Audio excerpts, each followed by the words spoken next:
조인섭 변호사의 상담소.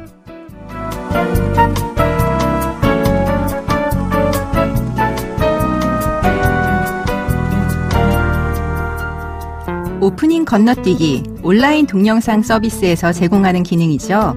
이 기능을 쓰면 매회 반복되는 오프닝 타이틀을 볼 필요 없이 곧바로 본편을 볼 수 있습니다. 우리 일상에도 건너뛰기가 있다면 어떨까요? 그렇다면 괴롭고 마음 졸이는 일들도 한 번에 건너뛸 수 있을 텐데 말이죠. 매일매일 주어진 삶을 충실하게 겪어내는 모든 분들을 응원합니다. 조인섭 변호사의 상담소, 지금 바로 문을 열겠습니다.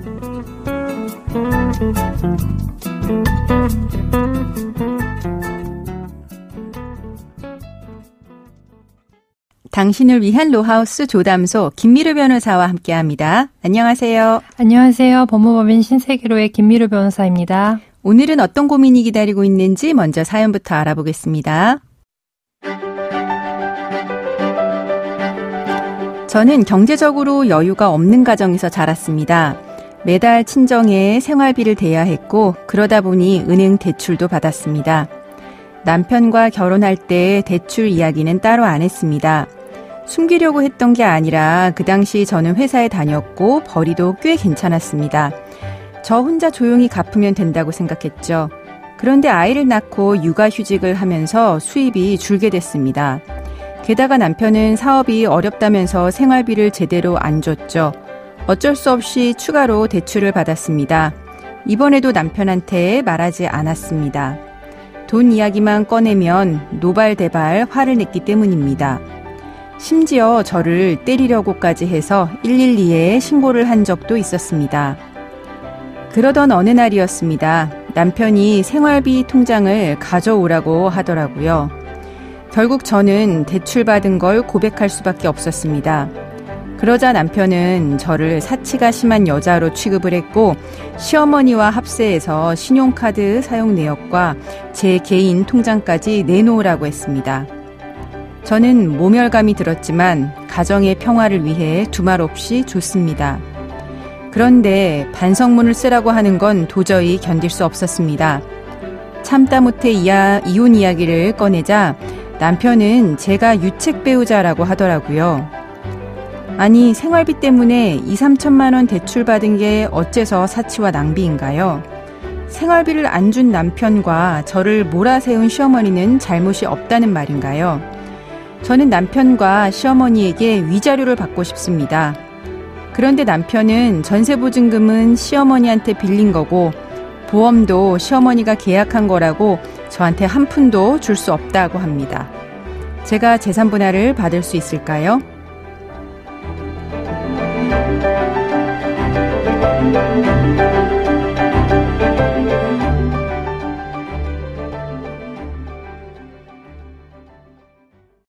네, 사연을 보니까 사연자분은 결혼 전은 물론이고 또 결혼한 이후에도 대출받은 걸 남편한테 이야기하지 않은 부분이 좀 있고, 근데 이제 또 남편은 사연자분을 몰아세우고 폭력까지 쓴 것 같습니다.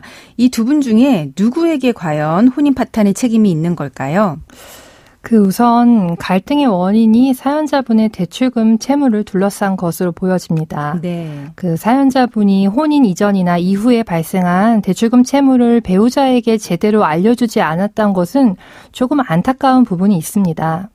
그러나 단순히 배우자에게 대출금 채무를 알리지 않았다고 바로 이혼 사유가 되는 것은 아닙니다. 네, 그렇죠. 대출이 가정 경제의 파탄에 이르게 할 정도의 대출이 아니고 대출 사용처가 개인적인 용도나 도박 등 사용이 아닌 혼인 생활에 필요한 사용이었다면 이혼 사유는 되기 어렵습니다. 네.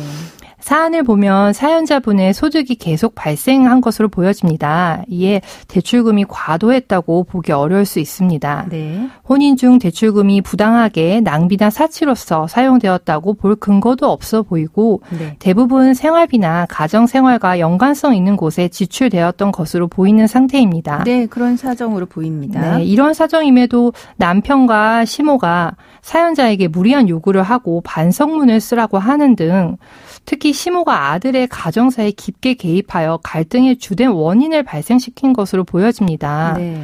이 사연자의 남편이 배우자로서 사연자의 처지를 이해하고 그 문제를 극복하기 위한 노력을 했어야 하나 사연자가 시모의 갈등으로 인해 힘들어할 때 이를 방관하거나 사연자를 상대로 시모 입장만을 피력하는 행위로 사연자와 남편과 시모 사이의 갈등 상황이 악화된 부분이 있어 보입니다. 네.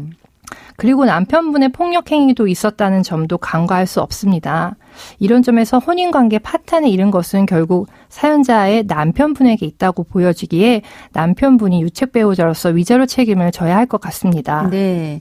그러면은 사연자분은 시어머니에게도 위자료 청구 이제 하고 싶다고 하십니다. 이거는 가능할까요? 많은 분들이 배우자의 부모에게 부당한 대우를 받았다면서 배우자뿐만 아니라 배우자 부모에게도 위자료를 청구하고 싶어 하십니다. 그렇죠. 네, 그런데 저희 민법상 이혼 사유 중 840조의 제3항 배우자 또는 그 직계 존속으로부터 심히 부당한 대우를 받았을 때 즉 배우자의 직계 존속으로부터 부당한 대우를 당했기 때문에 배우자와 이혼하는 것과는 별개로 배우자 부모에게 위자료, 불법행위에 의한 손해배상을 직접 청구하겠다고 한다면 이는 단순히 부당 대우를 넘어서 배우자 부모의 직접적인 불법행위가 인정되어야 합니다. 예, 그러니까 그냥 부당한 대우가 아니라 심히 부당한 대우여야 되는 거죠? 저희 법원에서는 배우자 부모가 직접 상대방에게 폭행을 가했거나 지속적인 폭언을 하지 않는 사정이 있지 않는 한 배우자 부모에게까지 위자료가 잘 인정되기는 쉽지 않습니다. 네. 그 사안에서 시모가 자신의 아들 가정사에 개입해서 사연자와 남편분의 갈등의 원인을 발생시키고 사연자분에게 사생활 침해 등의 기분을 느끼게 한 것은 사실로 보여집니다. 그러나 그 시모가 아들 부부의 전세금을 지원해주고 일부 생활비도 지원해준 상황에서 아들이 돈이 없다는 이야기를 듣고 무엇인가 사연자분의 부당 소비에 대해서 의심해서 간섭한 사실도 있다 보여지기에 그것만으로는 시모에게 위자료가 인정되기는 어려워 보입니다. 네, 그 정도만으로는요. 예. 다만 시모의 행동이 통상을 넘어서는 강요와 협박이 계속된다면 위자료도 인정될 여지는 있습니다. 네. 그렇군요. 그러면 이제 또 시어머니가 남편한테 준 전세금과 보험금 이야기가 나옵니다. 이거 재산분할 대상에 들어가겠죠? 네, 남편이 이제 그 결혼 당시 시모가 지원한 전세금에 대해서 자신이 빌린 것이기 때문에 네. 사연자분에게 재산 분할을 해줄 것이 없다. 이렇게 주장을 하시는데 네. 통상적으로는 결혼 당시에 양가에서 지원한 금액은 증여로 보는 것이 상당합니다. 네, 보통은 이제 다 이제 받아서 결혼을 하는데 이혼할 때만 되면 빌린 거다. 이렇게 이야기를 맞습니다. 하시거든요. 예. 예. 근데 이제 부모와 자식 사이에 차용증이 작성되거나 네. 공증을 받았다거나 네. 이자 지급 내역이 지속적으로 있는 경우 또는 통상적인 수준을 넘어선 금원의 지원 등은 차용금으로 보는 경우도 있습니다. 네.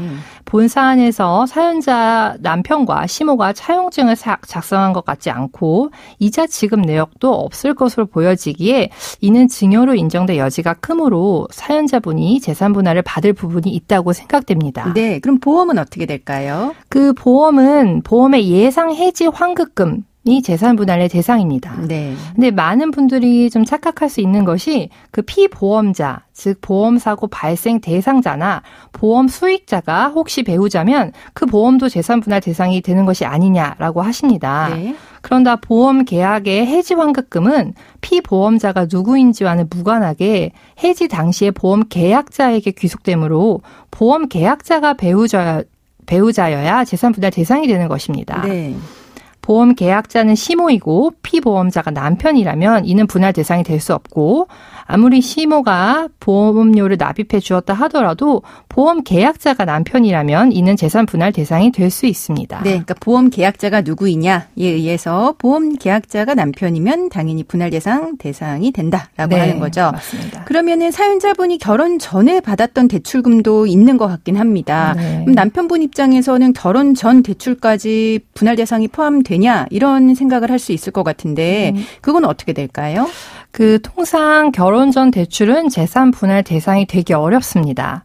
다만 결혼 전 대출이 결혼 후 공동생활 채무에 사용되었거나 결혼하면서 취득한 부동산 구매에 사용되는 등 공동재산의 사용됨이 있다면 이는 재산 분할 대상이 됩니다. 네. 본 사연에서는 결혼 전에 받은 대출은 친정 생활비나 다른 용도로 사용되었다고 보여집니다. 그래서 부부 사이의 공동생활 채무나 공동재산을 위한 사용임이 아니기 때문에 분할 대상에서는 제외된다고 생각됩니다. 네. 그럼 지금까지 상담 내용을 정리해 보자면 사연자분이 대출받은 사실을 이야기하지 않은 게 부부 갈등의 원인이 되긴 했지만 대출금을 부당하게 쓰지 않았다면 그것만으로 이혼 사유가 되기는 어려울 것 같고요. 오히려 남편과 시어머니의 무리한 요구와 간섭, 폭행이 있다면 그것으로 인해서 갈등이 더 악화되었기 때문에 남편에게 오히려 혼인 파탄의 책임을 물을 수도 있다라고 답을 해주셨습니다. 그렇다라고 하더라도 시어머니에게 위자료 청구를 지금 하기는 좀 어려울 것 같고요. 만약에 이제 이혼해서 재산 분할을 한다면 결혼 당시 양가 부모님한테 받은 지원금은 일반적으로 증여로 보기 때문에 재산 분할 대상이 되고 보험 같은 경우 계약자가 남편이라면 역시 재산 분할 대상이 될 수 있다라고 정리해 주셨습니다. 지금까지 김미루 변호사와 함께했습니다. 감사합니다. 조인섭 변호사의 상담소는 유튜브를 통해서 다시 듣게 하실 수 있습니다. 궁금한 점이나 건의할 사항이 있으시면 댓글을 달아주세요.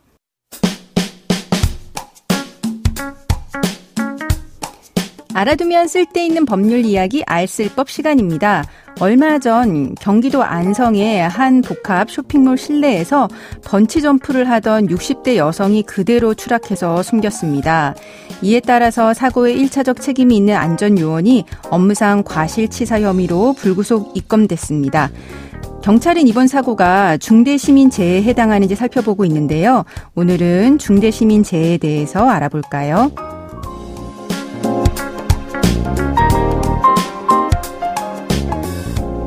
60대 여성은 안전장비를 착용하고 있었지만 구조용 고리는 결착하지 않은 상태였던 걸로 파악됐습니다. 사고 당시 번지점프대에서 근무하던 직원이 안전장비를 제대로 점검하지 않은 것으로 알려졌는데요. 중대재해처벌법에 따르면 공중이용시설 등에서 관리상의 결함으로 재해가 발생해서 한 명 이상이 사망하거나 2개월 이상의 치료가 필요한 부상자가 10명 이상 나올 경우 중대시민재해에 해당합니다. 중대재해처벌법이 적용이 될 경우 시설 관리 주체 역시 형사처벌을 받을 수 있습니다. 사고 원인 조사는 물론 관련 법 검토 뒤에나 법 적용 여부가 가려지게 됩니다. 조인섭 변호사의 상담소 조담소는 언제나 당신과 함께합니다. 끝곡으로 임현정의 첫사랑 들려드리면서 저는 이만 인사드립니다. 지금까지 로이어 조인섭이었습니다.